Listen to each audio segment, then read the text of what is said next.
Dancing under that fire moon.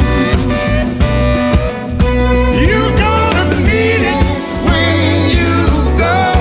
Dancing under that fire moon.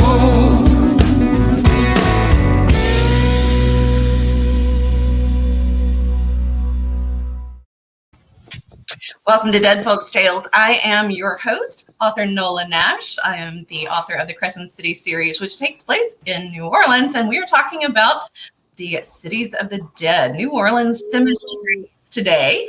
And I am so excited to have my good friend and author with me today, Laura Kemp, who likes to include a little bit of the spooky in her books as well. So, Laura, thank you so much for joining me on Dead Folks Tales today. Thanks for asking me. I'm very happy to be here. Way ahead of Halloween, too. So it's never too early to be spooked. No, that's sort of my mantra. Halloween, that's not a season. That's like all the time. I know. Every day. And when you live in New Orleans or you go down to New Orleans all the time, there is no non-spooky time. I mean, they do the ghost tours and cemetery tours all year long. So you can absolutely go get your spook on anytime when you're down there. I love it. I absolutely love it. So today, one of the things I wanted to talk about was the cities of the dead, which is what we refer to the cemeteries in New Orleans as. And we call them that because they're above ground. And they look like little miniature cities, all these little buildings and little streets that walk through. And we'll talk about a little bit why they're built that way.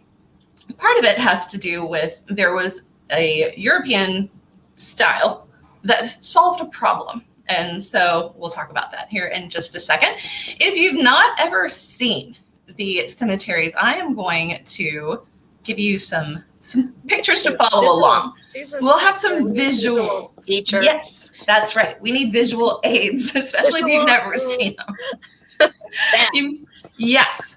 So if you're listening to the podcast and you're going, what are they talking about? I want to see the pictures. Go to YouTube, go to Authors on the Air and look for Dead Folks Tales and you will find the video that goes with this. So you'll have the pictures, you'll have the images in your head too. I mean, I'll do my best to describe them for just the audio listeners too. All right. So we've got folks joining us. So we're going to jump on in here. Laura, one of these is going to look real familiar to you in our first slide. It does look familiar. The one on the left. Yeah. That one on the left. What is that one on the left, Laura? Oh, it's a quiz. See, the teacher's quizzing me now too. That is the cover of your first book, correct? Mm-hmm. Crescent City Moon. It sure is. And so that photograph I took, and it became the cover of Crescent City Moon with a little graphic design help. But that photograph, this is just my photograph of Lafayette Cemetery. That's Lafayette Cemetery on the left. Lafayette Cemetery is in the Garden District. And if you take the St. Charles streetcar, you get off at Washington Avenue, hang a left, and walk down a couple of blocks, you are going to come to Commander's Palace, which has some of the best food in town. And across the street is Lafayette Cemetery number 1. And the cemetery on the right-hand side of this photograph, where you can see all of those things with that beautiful angel that's topping that tomb and lots of wrought iron. You'll see a lot of wrought iron gates around some of these tombs as well. That is St. Louis Cemetery number 1. So numbered. They are numbered because there are several of them. And I don't know why I know the St. Louis cemeteries and why they are numbered because they were the cathedral's cemetery. And so it's directly behind the French Quarter, straight back behind the cathedral, several blocks is where you'll find St. Louis Cemetery number 1. And of course, because it was St. Louis Cathedral, that was the first cemetery that went with it. And then when they ran out of space there, then they have 2 and 3. So is it parishioners, like only parishioners from that cathedral? Okay, so you know which church you went to. Right. Now, there is a section in St. Louis Cathedral that actually there's a Protestant section because they had to bury the Protestants somewhere too. But the diocese still, they got to go somewhere. Really? And well, they started trying to put them other places. And it didn't work. Other places. Other places. I love to know where that is. Okay. Well, they tried to put them in the ground, and that didn't work. So the problem. Spongy down there. Yes. Now, Lindsay. Exactly. So that's part of the problem is the water table. So what we end up with are these monuments that they look like buildings all in a row. And each one of these buildings contains an entire family.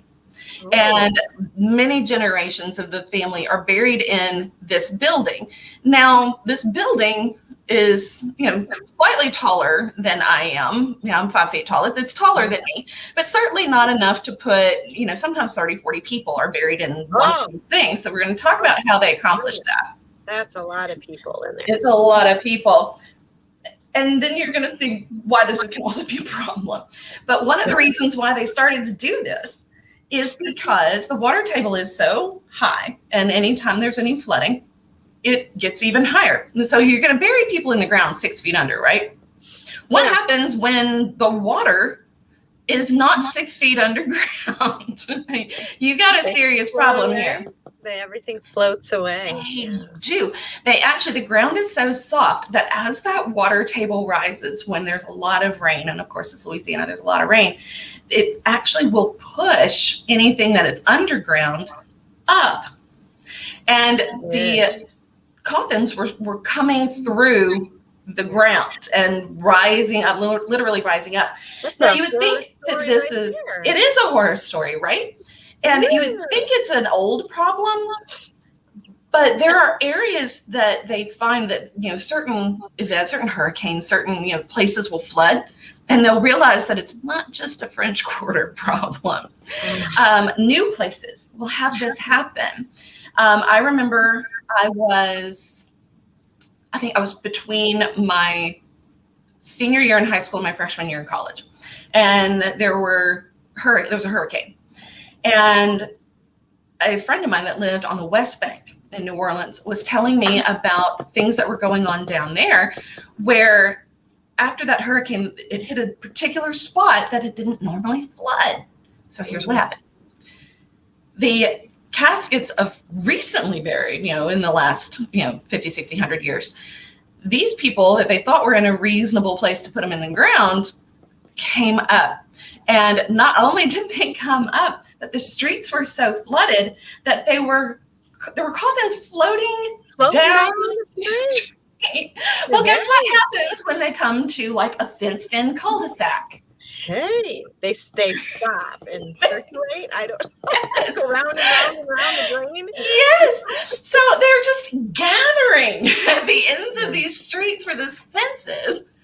And they don't know where they came from. So, you don't know what cemetery they were originally in. You got to figure out who the people are, figure out where they were, and put them back. If they had the St. Louis number 1 or number 2 on their casket, then you can put them back where they belong.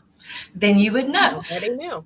So now they've got to put all these people back. And this is fairly recent. I mean, this is not that long ago that this was happening. So you can see the need for these above ground tombs. Yeah. And so, they look really cool. They look really awesome. And they're old and they're just creepy and spooky and beautiful. All of those things all at the same time. Yeah. But they didn't originate in New Orleans. The idea did not come from New Orleans.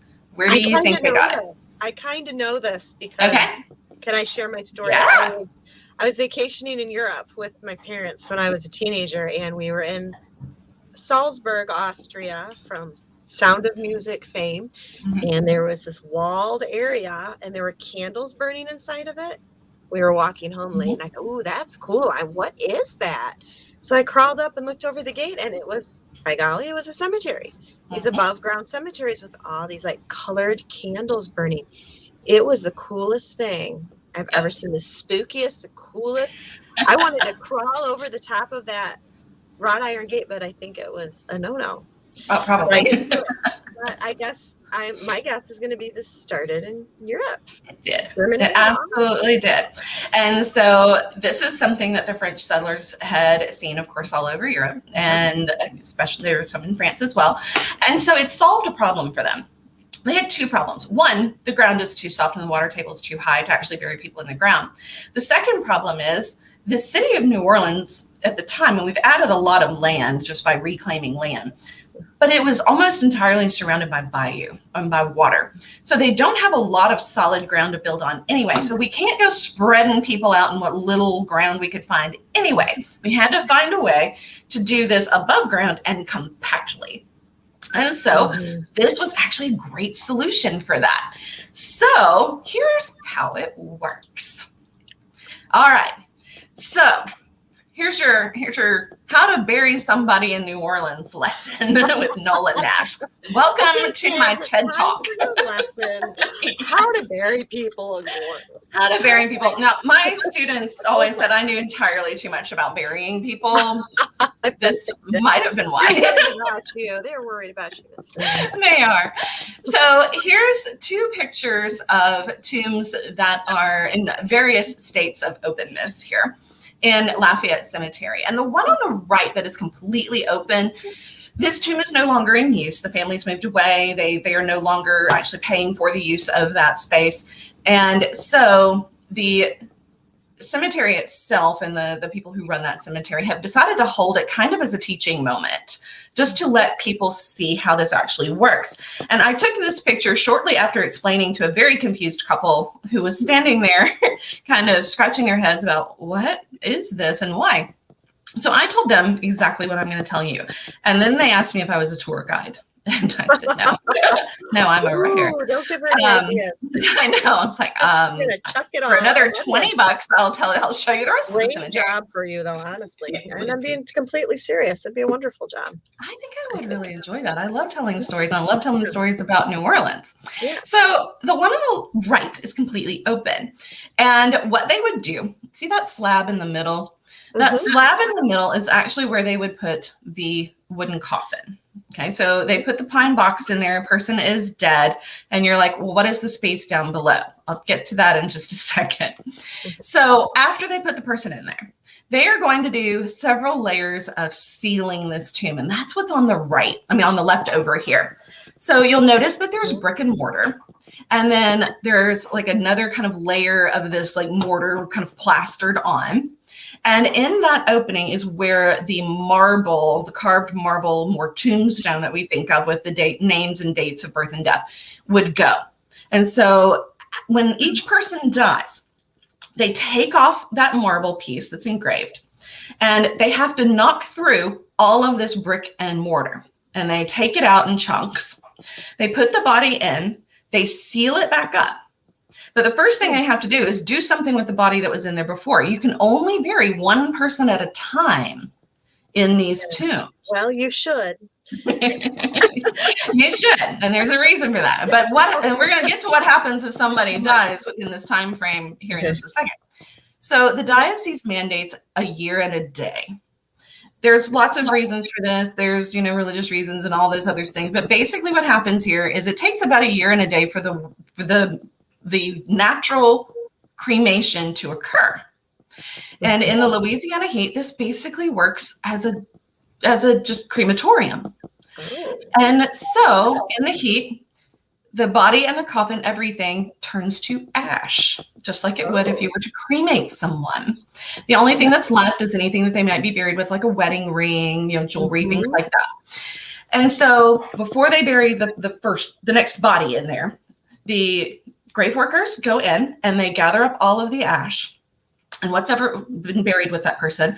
They put it in a burlap bag. They tie it up and they label it, and it gets pushed down to the back. And there's a slot back behind that slab in the middle where it'll drop back down, and it drops in there.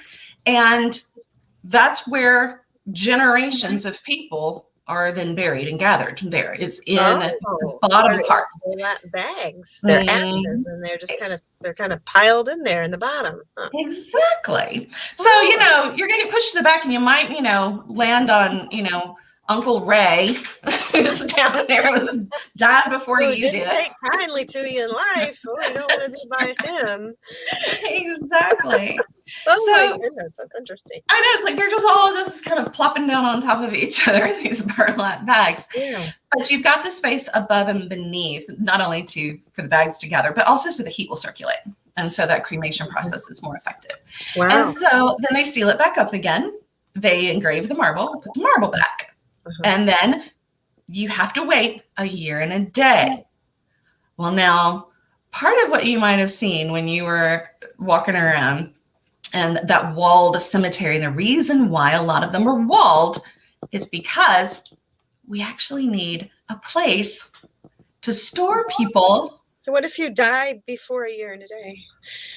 They get put in what is so affectionately called wall ovens. Wall ovens. Wall ovens. Now, some people didn't have enough money for like the big monument. Well, they may have one of these wall ovens as well, but sometimes and very often, these are used as a transient place. These are where people who are buried ahead of that die before the year and a day is up, especially things like yellow fever epidemics and things like this, they were used a lot. And so they had to put them somewhere. They put them in the wall. And then after the year and a day, it's like renting space. It's like dead people apartments is what this is. It's like a really cool, funky dead people tenement, I guess, because they're just there for a short time. They go in, they go through that whole cremation process. Yeah. That's the musical number 10. Rent. Jazz hands. I don't know. Make a musical out of anything. You could make a musical out of this. And what a musical it would be. It would be, right up there with what Sweeney Todd. It's probably really dark here. Beetlejuice is now a musical, I've heard. Yeah. It is. We were listening to it today in the car. Yeah, it's not bad. The song I heard anyway. So yeah, Beetlejuice. It's not just a whole lot of My Sharona. That's all. I think of Beetlejuice and music, and it's My Sharona. No, it was it was anyway, I digress. So you go in the tenement for a little while, the wall ovens and the wall, and so once your year and a day is up, then they put you in the big monument with the next person, and then it's ready for whoever's next. And so it keeps going, and so that's kind of the way it is. All right, so this picture, this is that pretty picture again, kind of shows you how the monuments are just sort of put, like the family rents, they buy the little plot, like you would buy a plot in a cemetery, and then they can put what they want on it. So they build these things, and of course people make really elaborate ones. They put little fences around them, they have urns and all kinds of things. But this one on the left over here, this picture on the left, this is basically the roster, like the manifest of all of the people who are buried in that tomb. Oh. So one of these smaller tombs that are kind of in this collection over here on the right-hand side, it'll have this manifest on it. And so you will have, it's just like any other tombstone, only you have a list of people instead of just one name. And it's got their dates and whoever they are. So that's how you know how many people are buried in here. And you may have dates that go way back in the 1700s, all the way up to, you may have somebody who died in, 1963 that's in there if the family's still around. And basically they have to continue to pay for the upkeep of that monument. And it's kind of like paying rent for your plot that you're going to be buried on. You're paying for the plot, right? I mean, just you're going to be buried in the ground. Similar. You're paying for that. And so as long as it's being paid on by the family, you can continue to use it. And then if the family leaves, then it just becomes part of the historical society and things like that. It's very, very cool. Now, I'm seeing the comments over here. Oh, I haven't. Let me go over here and check. Hey. Yes, like the cemetery in Paris. Very good, I was wondering. Yes. We got Kathy. Yep. Dead on. And she's from Boston. She knows. And we've got Deborah. I love it when Deborah King comes. Y'all check out Deborah's book because she's amazing. Hi, Deborah. And Sylvia. Hi, Sylvia. We have friends joining us today. Now, commoners are not the only people who are buried here. Now, lots of famous people are buried in these cemeteries, particularly the St. Louis cemeteries. Who do you think might be the most popular person that people are going to want to go visit the grave of in the St. Louis cemetery, number one? Well, the voodoo queen. Yes. What's her name? Marie Laveau. Marie Laveau. Marie Laveau. Now, yes. This is not Marie Laveau's tomb, but people think it is. Oh, obviously. Because it looks like it should be Marie Laveau's. So there's this whole thing about the controversy around Marie Laveau's tomb. And they think that, and even though her name is on the slab where the rest of her family is, like her common law husband, that after many, many years, they just kind of considered her married, and she's buried with him. And her name is on that tomb. And it's right at when you first walk into St. Louis Cemetery, you go straight forward, maybe 5 or 6, and it's on your left-hand side. And any tour guide giving tours will tell you where it is. But then they will also tell you, people say that that's not really where she's buried, that she's actually buried in this one, which seems to look a whole lot more like a voodoo queen should be buried there. And because of that, people have built a superstition around Marie Laveau. And if you want to pay homage to Marie Laveau or invoke her spirit for something, then you draw 3 X's on the tomb. I believe you knock 3 times, and there's something else that you do. I can't remember what it is. I know you leave an offering, and then you ask for her help, which must be really interesting to whoever is really buried here. So I kind of imagine their spirit going, oh God, here we go again. Another musical number. Wrong spot. Keep moving. Oh yeah. The whole song about I'm not Marie. It's gonna come together soon. Mm-hmm. Absolutely. So we're gonna work on our musical, and then we're gonna talk about. Now I know this show is Dead Folks Tales, and we talk about dead people, right? So that's kind of the whole thing is let's talk about dead people. Well, we've talked about a lot of dead people. Let's talk about one that's not dead. However, they're well prepared for when they are. Not only did this person own the Lailari mansion for a little while before they went bankrupt and their career tanked, which everybody attributes to the curse of the Lailari mansion, one of the most haunted houses in the French Quarter, and a despicable story we'll talk about on another episode. But this dude decided he liked New Orleans so much, he went ahead and had his tomb built for some reason in the shape of a white pyramid, which looks nothing like anything else in the cemetery. So it sticks out like a sore thumb. Do you know who that is? No. All right. No. If I said National Treasure, do you know who it is? Cage? It is. It's Nicolas Cage. That's Nick something Cage. that he would do. That is something he would do. It's such a Nick Cage move, right? I mean, it's totally a Nick Cage move. I would never have guessed that. No, so that's without you giving pyramid here. So that's Nick Cage's pyramid, but it gets worse.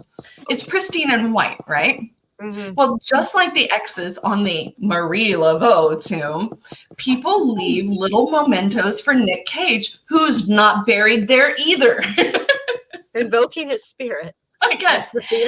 Women put on red lipstick and kiss the white pyramid and leave red lip marks on the white pyramid. Well, they've had to really kind of cut down on things. Like only guided tours can go through now, so no more X's can be drawn on the Marie Laveau tomb, and no more red lips can be put on Nick Cage's tomb when he's not actually buried there. So we've got that going on, which is hilarious, and kind of fun all at the same time. Number Nick Cage is not here.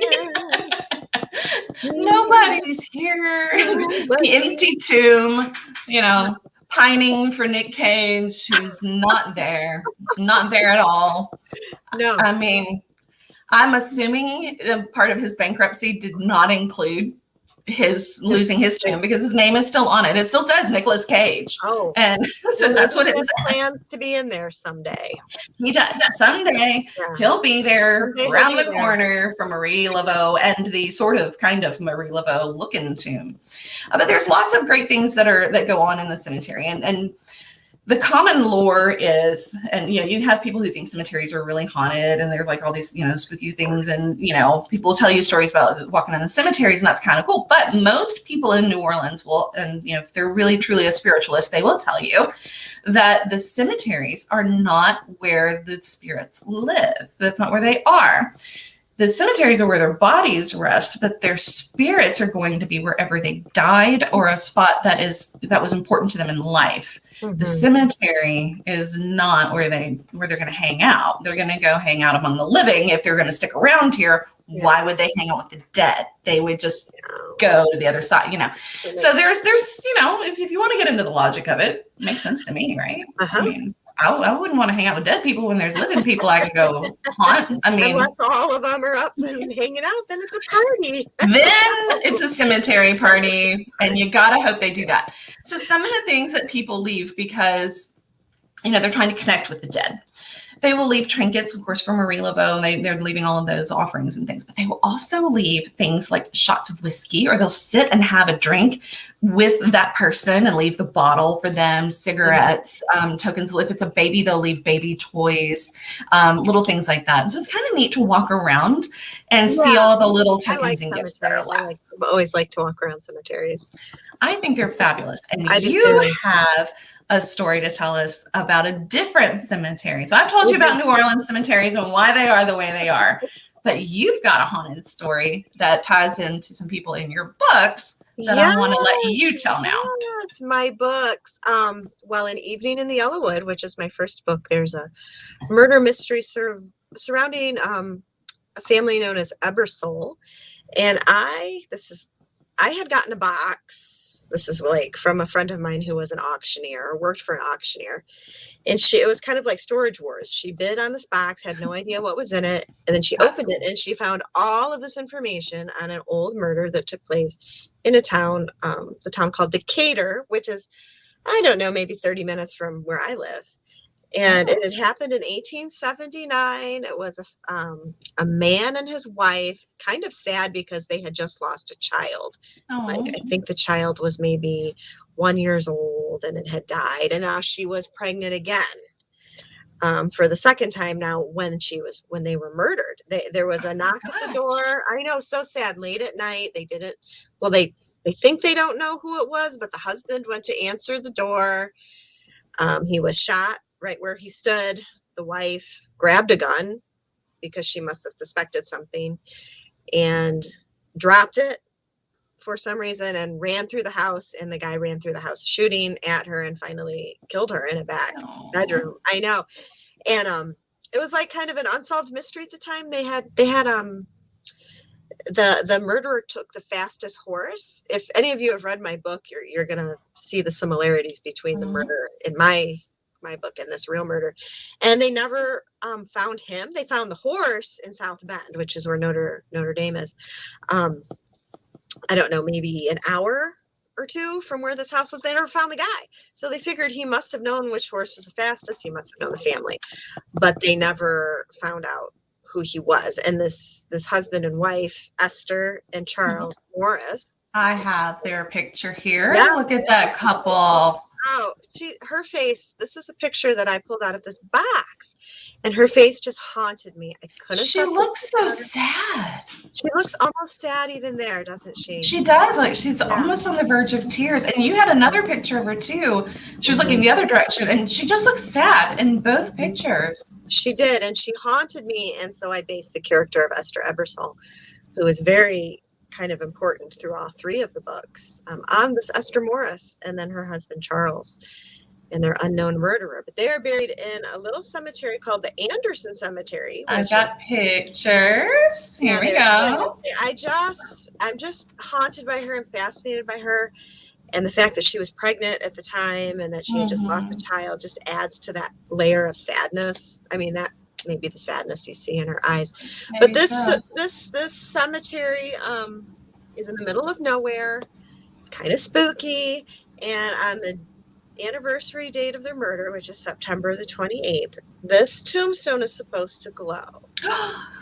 That's so cool. Yeah, I mean, I've had actually one of my readers is from this area, and she said she's been out there and she did not see it glow, Did she go on the right day? She did. She went on September 28th, and she didn't see anything. But You need to go. we have to debunk it, or I'm going to have to prove it. So Yeah. September is I don't even see. I have teacher brain. I don't even know what day it is. I don't know what year it is. Yeah, September's coming, right? We're not in September yet. What month is Not it? yet. We're in August. We're middle of August still. Next month, I think I'm going to go check it out. I have a calendar right here too. Let's see what the date of September 28th is. It's a Tuesday. So, you need to do a live when you do that. We should do a live from there. When did that maybe? Ooh. That'd be pretty late though.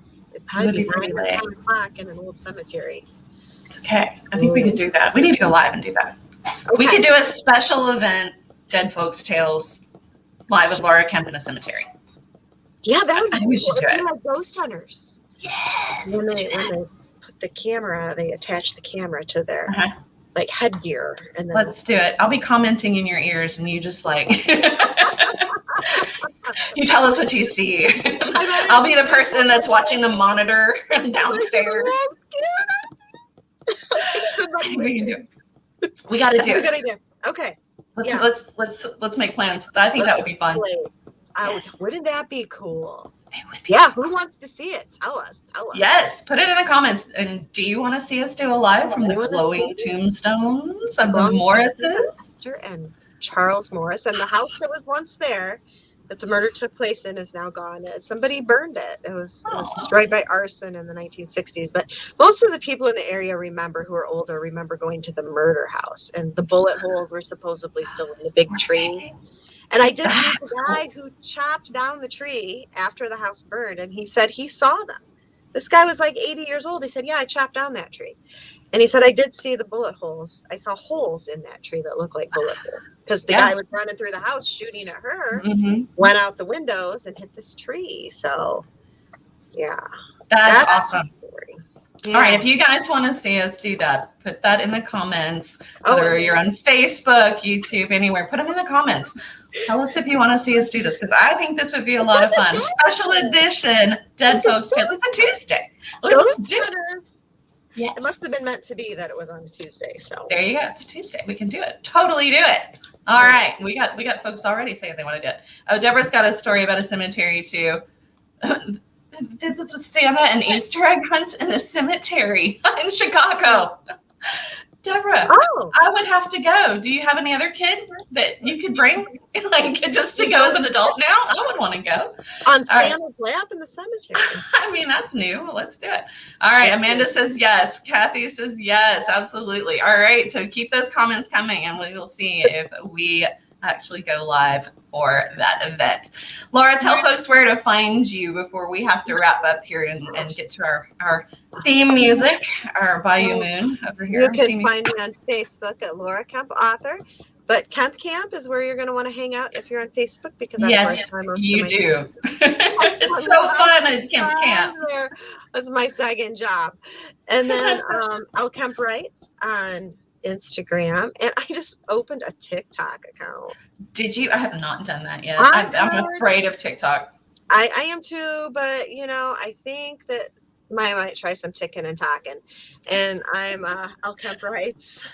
I'll Kemp Writes there too. I figured nobody really wants to hear what I have to say in those little I don't know. There's some cool stuff going on for authors on TikTok. Is there? There's some cool stuff. All right. I may have to bite the bullet and do it. Speaking of shooting people. I'm going to have some help from my children for that. And they had the look of horror on their face when I said I was on TikTok. They were like, I know. I mentioned that to my kids, and they went, Mom, no. Yeah, no. They don't want me anywhere on TikTok. No, it's like, invasion. Well, it's like what happened to Facebook and then Instagram. The grown-ups got on and it wasn't cool for the kids anymore. I said, Mom, you're a Facebook mom. Yes, that's what I was told mom too. Who takes pictures of her food or whatever. Yeah. Don't get on TikTok. I was told not to do that. So I don't know. Maybe I'm there. I am my own woman, and I will get on TikTok if I want to. talk if I want. So right. All right. Well, Laura, you and I need to schedule another BYOB, which is another one of the little live chats that Laura and I do, where we just talk about anything. So be on the lookout for that. We'll have another one of those coming. We like to do those about once a month, where she talks about books and I drink. That's sort of my MO on that show. She tells me what she's reading, and I'm going, I haven't read anything lately, so I'm just going to drink here. It's a lot of fun. I mean, it's supposed to be bring your own books. I bring my booze. We're good. And it's a balanced show. And boys. We talk boys. Gotta talk about boys. Yes, absolutely. We'll get one of those scheduled, and maybe we'll do this little ghost hunt from the I'm excited. I think we absolutely should. Absolutely. All right. So those of you who have been joining us live, thank you so much for tuning in. If you're watching after the fact or listening after the fact, we appreciate you as well. And join us next time as we talk about dead people. You